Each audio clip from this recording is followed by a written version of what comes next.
I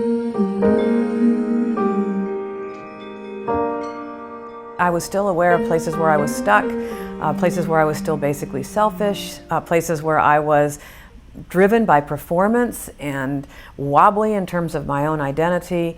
There was unrest at the core of my being, and I had walked with God for a long time. And so someone who saw what I was going through suggested a spiritual director, and that spiritual director said to me one day in our times together, she said, "Ruth, you're like a jar of river water, all shaken up, and what you need is to sit still long enough so the sediment can settle and the water can become clear."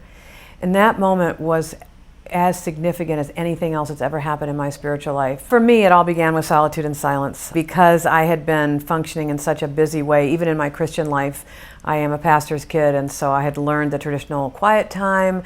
I'd listened to preaching all my life. I'd been involved in all the small group models you could think of. I was all riled up on the inside, and that peace that passes understanding was elusive to me. I didn't know what it would be like to have that kind of peace as characteristic of my soul.